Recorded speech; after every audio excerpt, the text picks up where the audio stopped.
Disruption has become the buzzword across industries and businesses of all sizes. It is used, overused, and in many cases, misused to describe any novel product or service. However, what exactly is disruption, and when can a product or service be termed disruptive innovation? American scholar Clayton M. Christensen coined the word disruptive innovation in 1995. He described disruption as a process where a small company with fewer resources successfully takes on an established incumbent business. When established businesses focus on improving their products or services for their high-end, more profitable consumers, they tend to ignore the needs of the lower-end segment of consumers. This is where the disruptors swoop in. They target the neglected consumer segment, offering them a cheaper, better solution. However, there is no fixed definition for disruptive innovation. There are even conflicting arguments about what exemplifies disruptive innovation. According to Christensen, Uber was not a disruptive innovation. His reason being, Uber is an incremental innovation over the existing taxi industry. He said that Uber did not start from a low-end market. In fact, it was started as a platform for on-demand luxury black cars. Many do not agree with him. Uber did not start as a cheaper alternative to taxis until the launch of UberX. UberX was the game-changer that made taxis accessible at the tap of a phone, without any haggling and via online payment. It also created a market of consumers who would otherwise rarely ride taxis.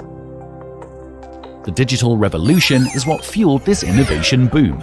The internet itself was a disruptive innovation that has forced businesses to keep innovating to stay relevant in the market. Fields like marketing and advertising have become more and more digital, pushing out their physical counterparts. The textbook example of disruptive innovation are Netflix and Airbnb. Netflix started off as a DVD rental by mail model. It targeted a lower-end segment of people willing to wait for a new movie instead of watching it on the release day. It pushed the industry giant Blockbuster into bankruptcy.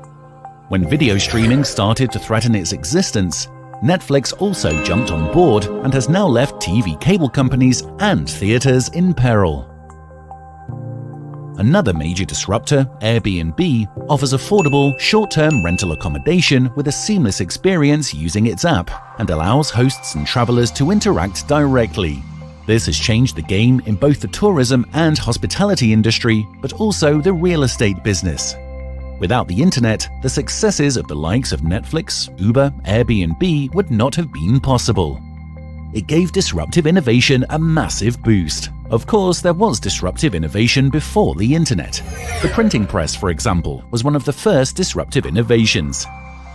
It automated work done individually by scribes, reducing the time and cost involved, and gave rise to mass communication and large-scale dissemination of knowledge.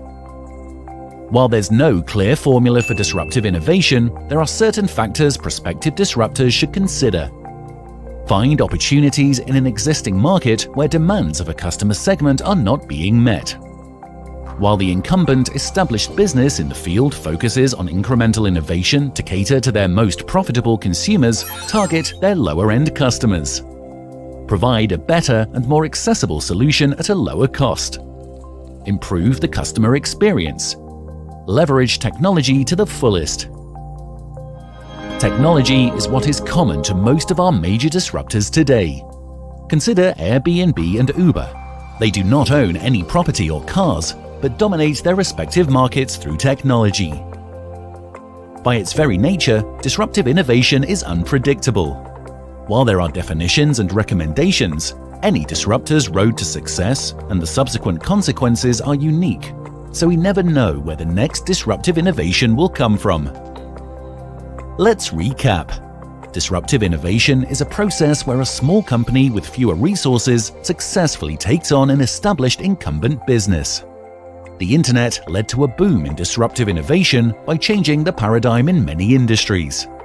There are certain factors prospective disruptors should consider, including aiming at underserved markets and leveraging technology. Thanks for watching. Hope you enjoyed our video. If you did, leave us a like and subscribe if you haven't already. And let us know in the comments what you'd like us to cover next. time.